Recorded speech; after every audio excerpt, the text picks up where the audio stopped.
My name is Shannon Meehan. I'm with the International Rescue Committee. The International Rescue Committee is a humanitarian organization. We have offices in London, Brussels, and New York. Those are our headquarters. We work in crises situations of refugees, conflict, and wars. We work in approximately 42 countries currently around the world. We are based in Jordan, Syria, and inside Iraq, and not just the north. We work in the Kurdistan region, the Baghdad region, and the South Central Hilla area. So I do work here in Brussels. I'm the Director of Advocacy and Policy, and my portfolio is the Middle East, and I actually used to work inside Iraq in 2003 and 2004, and I've been to the region 3 times in the last year. So much of what I am discussing or portraying to you today comes from those visits and from our field offices in the region. The International Rescue Committee does label this particular humanitarian crisis as a crisis of displacement and protection. Numbers, what are the numbers? It's a common issue that comes up a lot. People debate, the numbers go from 2.5 million have fled to only 1 million.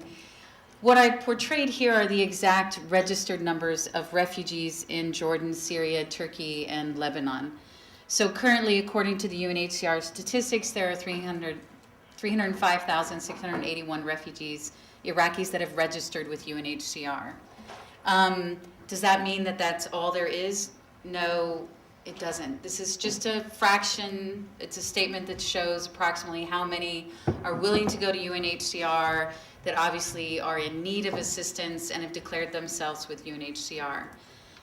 The estimates are unclear. As I previously stated, it goes all the way up to 2 million or between Jordan, Syria, and Lebanon to possibly approximately 1 million within those 3 countries.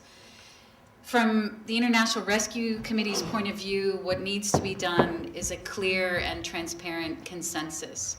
Because for humanitarian agencies, it's very difficult to address need without knowing the exact numbers of need. So currently, the humanitarian agencies in the region of Syria, Jordan, Lebanon, Egypt, and Turkey, we base our programming and our assistance toward the Iraqi refugees based upon these UNHCR numbers. So I just want to make sure that that was a bit more clear. So Iraqi refugees in Jordan and Syria. I can say for sure that the situation has improved over the past year. I think there are several reasons for that, but despite that, to a certain extent, that it has improved, it's extremely important to understand the nuances of that improvement.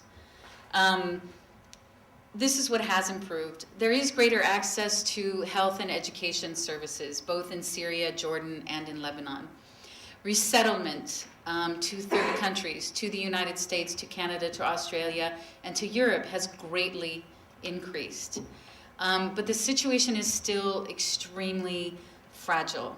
When I visited the Iraqi refugees in November 2007, I'll give you the little anecdote. A typical question I ask is how many meals a day? And when I was there in November 2007, the 50 families that I saw, it was the usual 3 meals a day, breakfast, lunch, dinner, etc. In my last visit this past January 2009, most families answered 2 meals to 1 meal a day. So although their access to basic services has increased, their financial situation has actually decreased. Their savings are gone. Their access to remittances has greatly decreased. Their ability for family members that are either still inside Iraq or in Europe or the United States, Canada, Australia, etc., their ability to send remittances to the refugees has greatly diminished.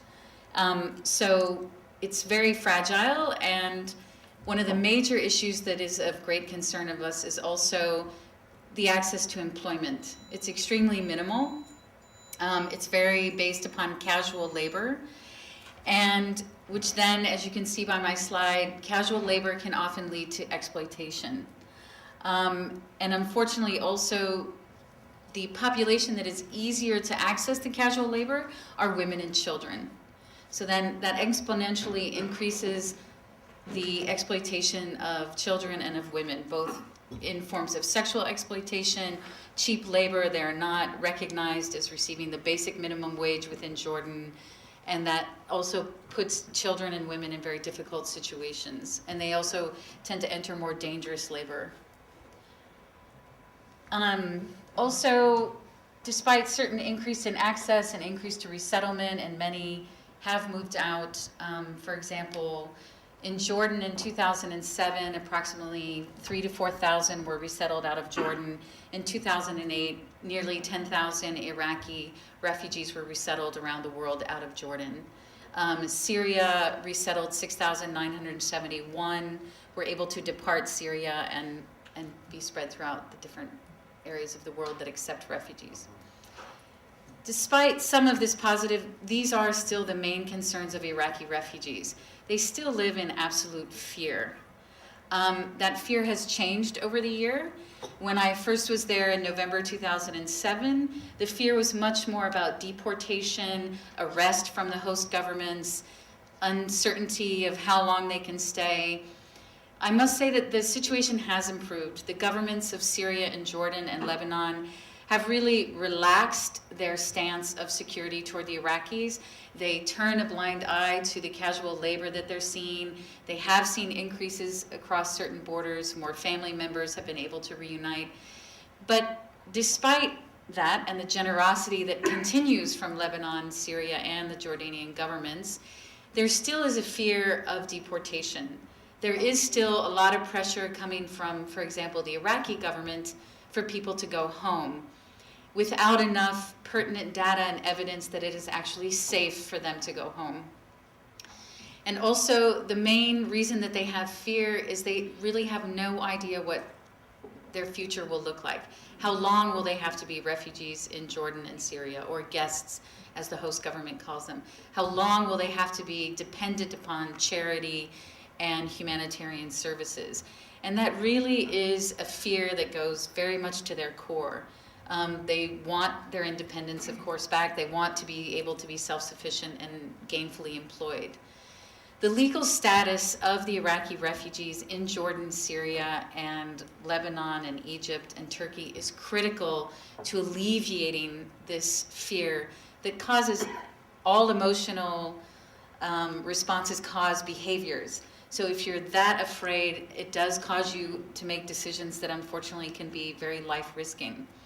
So it's extremely important. One major element to relax the sense of fear that Iraqi refugees have throughout the Middle East is some type of legal status, whether that be a humanitarian, exceptional, temporary status, whether that be the full-fledged refugee status, as long as it stays within the guidelines and the principles of the Geneva Convention of 1951 and the refugee protocols, etc.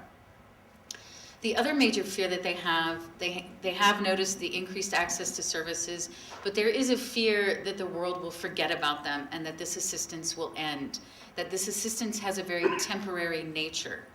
In addition, the services that the Iraqis need, as the doctor did point out, is very sophisticated. It is not basic medical care. It's not primary health care that is needed. We are talking about kidney diseases, cancers, chronic heart diseases, chronic other things that need a lot more medication and financial input from the international community and the host country governments of Syria, Jordan, and Lebanon in order to appropriately address their chronic health needs.